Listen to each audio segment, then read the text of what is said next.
There is a specific kind of silence that only exists deep in the woods. At first, it feels peaceful, a welcome break from the noise of traffic and the hum of electricity. But as the sun dips below the tree line and the shadows stretch out into long, grasping fingers, that silence changes. It becomes heavy. It feels less like an absence of sound and more like a held breath, as if the forest itself is waiting for something to happen. When you are miles away from the nearest road with nothing but a thin sheet of nylon separating you from the unknown, your mind starts to play tricks on you. You begin to realize that the scary part isn't that you are alone in the woods. The scary part is the sudden, creeping suspicion that you aren't.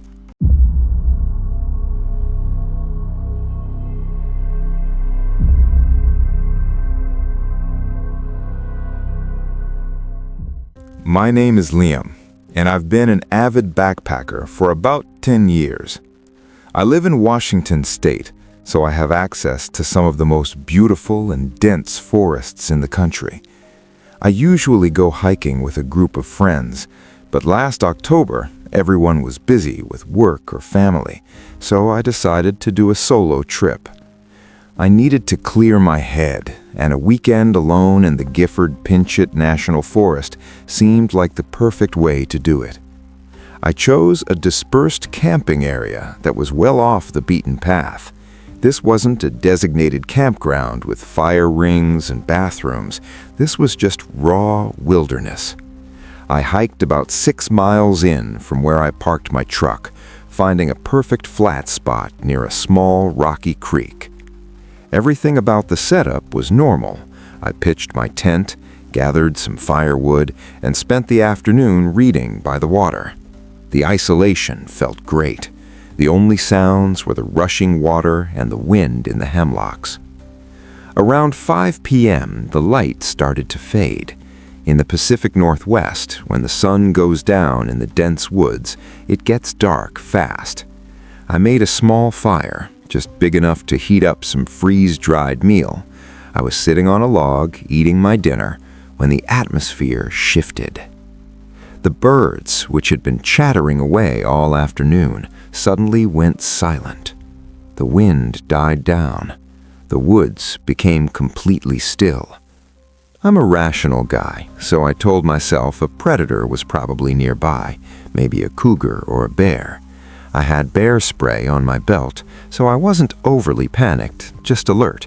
I scanned the tree line with my headlamp, the beam cutting a cone of light through the darkness. Nothing but tree trunks and ferns. I decided to call it an early night. I put out the fire, hung my bear bag high up in a tree about 100 yards away, and crawled into my tent. I fell asleep pretty quickly, but I woke up abruptly a few hours later. My watch read 2:13 a.m. I lay there in my sleeping bag, straining my ears. I wasn't sure what had woken me up, but my heart was hammering against my ribs. Then I heard it. Crunch, crunch, crunch. It was the distinct sound of footsteps on dry pine needles, heavy, deliberate footsteps, and they were close, maybe 20 feet from the tent. I froze. A bear doesn't walk with a rhythmic, two-legged gait. A deer is skittish and quick. This sounded like a man walking in heavy boots. The footsteps stopped. Silence returned, but it was worse now. I knew someone was standing right there in the pitch black, miles from civilization, just watching my tent.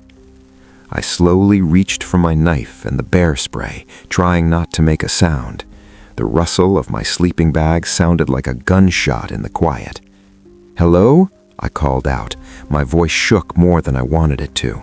"I have bear spray. Identify yourself." No answer. I waited for what felt like an hour, but was probably only 5 minutes. Then the footsteps started again. They didn't come closer. and they didn't walk away. They started to circle my tent. Slowly, methodically. I could hear them moving clockwise. Crunch, pause, crunch. They did 3 full circles around my tent. Every time they passed the front of the tent, I braced myself for the zipper to fly open, but it never did. After the 3rd circle, the footsteps stopped directly behind where my head was resting. I could hear breathing. It was low and wheezy, right against the fabric of the tent fly. I was paralyzed with terror. If I moved, if I turned on my flashlight, I felt like it would trigger an attack. So I just lay there, gripping the knife, listening to this stranger breathe inches from my head. Then there was a soft thud, like something heavy being dropped on the ground. The footsteps walked away. They didn't run. They just casually walked back into the darkness until I couldn't hear them anymore. I didn't sleep the rest of the night. I sat upright, facing the door, waiting for dawn. As soon as the gray light of morning filtered through the trees, I unzipped the door and scrambled out, adrenaline surging. The campsite was empty. There were no footprints on the hard-packed earth near the tent, but the pine needles were disturbed in a perfect circle around my site. I went around to the back of the tent where I had heard the breathing. Lying on the ground, right where the person had been standing, was my bear bag. The rope hadn't been cut. The knot had been untied. Whoever was out there had climbed the tree in the dark, untied my food bag, carried it all the way back to my tent, and left it there without taking a single thing. They didn't want my food. They just wanted to show me that they could get to my supplies and to me whenever they wanted. I packed up my camp in 10 minutes flat and practically ran the 6 miles back to my truck. I haven't gone camping alone since.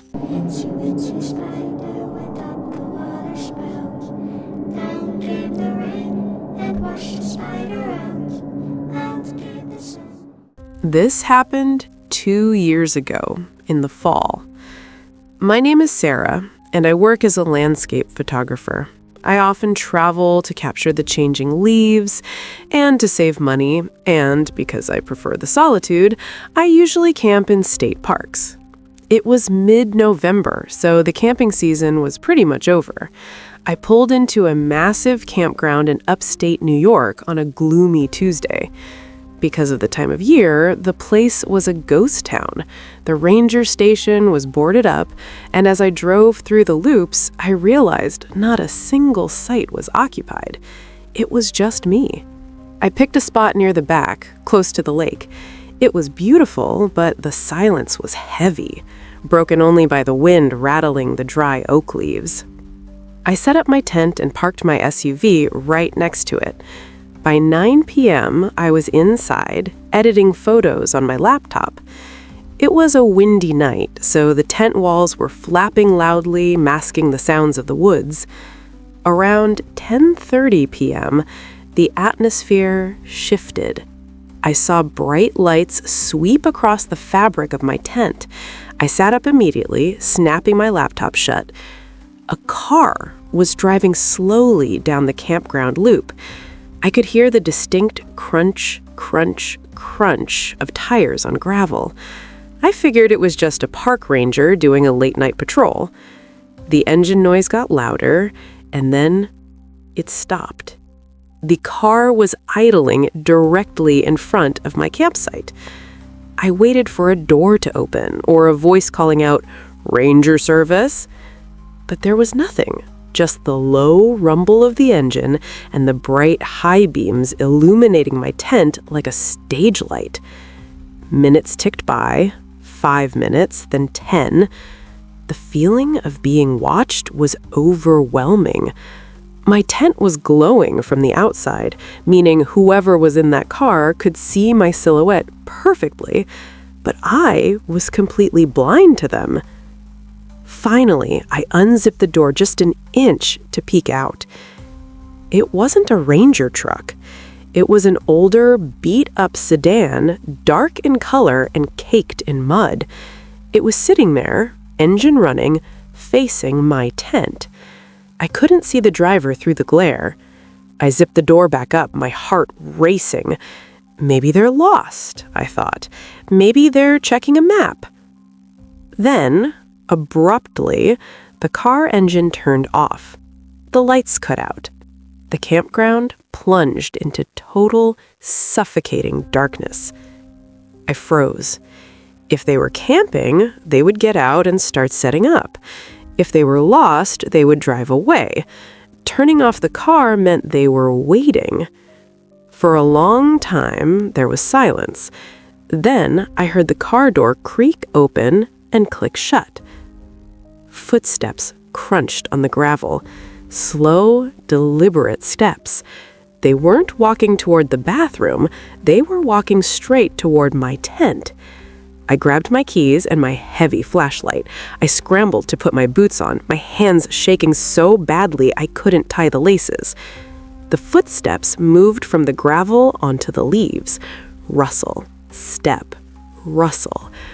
They stopped right outside the thin nylon wall. I could hear breathing. It was close, inches away from my face. Is there room for one more? The voice was male, calm, and sounded terrifyingly amused. It wasn't a shout, it was spoken at a conversational volume, as if we were old friends. My blood ran cold. The casual tone was worse than a scream. It implied he was in total control. I didn't answer. I gripped my keys and hit the panic button. The horn on my SUV blared, honk, honk, honk, and the headlights flashed, lighting up the campsite in strobe-like bursts. I heard the man curse loudly. Through the tent wall, I saw his shadow stumble back, startled by the noise. I didn't wait. I ripped the zipper down, threw myself out of the tent, and sprinted the 5 feet to my car. I dove into the driver's seat and locked the doors. In the flashing light of the alarm, I saw a figure in a dark hoodie sprinting back to the sedan. He peeled out, gravel flying, and sped off into the darkness without even turning his headlights on. I sat there, shaking violently, the alarm still blaring, for 5 full minutes before I could calm down enough to turn it off. I didn't get out to take down my tent. I put the car in drive and sped out of the park, not stopping until I reached a well-lit gas station 20 miles away. When I returned the next morning with a police officer, my tent was destroyed. Sometime before he spoke to me, the man had used a weapon. There was a long, jagged slash running from the top of the tent to the bottom. The officer said it was made by a large knife. But the part that makes me sick is where the slash was. It was on the back panel. Based on where my sleeping bag was, if he had decided to stab through the fabric instead of playing games, the knife would have gone directly into my back. He wasn't trying to scare me. He was hunting. And if I hadn't hit that alarm, I don't think I would be here today.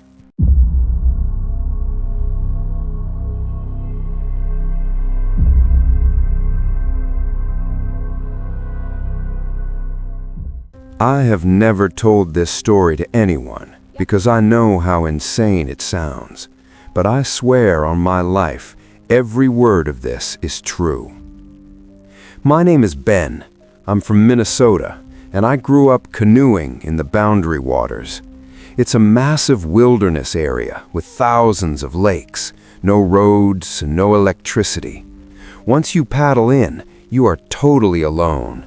If something goes wrong, help is days away. Last summer, I took a solo trip to a particularly remote lake near the Canadian border. It took 2 full days of paddling and portaging to get there. By the time I reached my destination, I hadn't seen another human soul in over 48 hours. I set up camp on a small island in the center of the lake. It was tiny, maybe half an acre, covered in dense pine and granite boulders. I chose it because it felt like a fortress. No one could approach without a canoe, and in that silence I would hear a paddle hitting the water from a mile away. It was the third night. The weather was dead calm. The lake was like a black mirror reflecting the stars. It was so quiet that the silence actually started to ring in my ears. I was lying in my tent, drifting off to sleep, when I heard a sound that didn't belong. Chink. It was the sharp sound of metal hitting rock. I woke up fully. I lay there holding my breath, telling myself I imagined it. Scrape, thump. My stomach dropped. That was the sound of a shovel blade driving into the earth, followed by the heavy thud of dirt being tossed aside. Rhythmic, steady, digging. I sat up. The sound was coming from the other side of the island, only about 50 yards away. I tried to rationalize it. Was it a bear? No, bears don't make that metallic noise. Was it another camper? But I hadn't heard a canoe or seen a flashlight. I grabbed my heavy flashlight, but kept it off. I unzipped the tent door silently and crept out into the night. I was barefoot, moving like a ghost over the cold moss. The sound got louder. Scrape, thump. I reached a large boulder overlooking a small clearing on the south side. I peeked around the edge. My blood ran cold. There was a silhouette standing in the clearing. It was a man. He was standing waist deep in a hole he was digging. I watched, frozen, as the figure lifted the shovel, dumped the dirt, and went back down. He was digging with a frantic, mechanical energy. I desperately scanned the shoreline. I looked out at the water, searching for a boat. There was nothing. The lake was smooth glass. The realization hit me hard. How did he get here? You cannot swim to this island with a shovel. The water is freezing, and you can't walk on water. I stepped back, panic setting in. I needed to get my hatchet, but as I shifted my weight, my bare foot landed on a dry twig. Snap! The sound was like a gunshot. The digging stopped instantly. The figure in the hole went perfectly still. He didn't spin around. He didn't look for me. He just froze, back stiff, like an animal sensing a predator. We stood there for what felt like an eternity, me hiding behind a rock, shivering, and him standing in a hole in the ground on a deserted island. Then, without turning around, the man began to whistle. It wasn't a song. It was a slow, disjointed tune, high, piercing notes that drifted out over the water. It was the sound of someone who knew they were being watched and didn't care. Then, slowly, he bent his knees and sank down into the hole, inch by inch, until he was completely out of sight. I didn't wait to see if he was coming back up. I sprinted back to my campsite. I grabbed my life jacket and paddle. I left my tent, my sleeping bag, my food, everything. I shoved my canoe into the water and paddled like a maniac in the dark. I didn't stop until I was 3 lakes away, putting miles of water between me and that island. I reported it to the rangers when I got back 2 days later. They sent a crew out to check the island. They found my tent and gear exactly where I left it. Nothing had been touched. They also found the hole. It was 6 feet deep and 6 feet long. It was a grave. But the strangest part was what they found at the bottom. They found a single muddy boot print, just one. But they scoured the entire island and didn't find a boat, a raft, or any footprints leading into or out of the water. It was as if he had fallen from the sky, dug a grave, and vanished. To this day, nobody knows who that man was or where he went. But sometimes, when I'm alone in the quiet, I can still hear that whistling.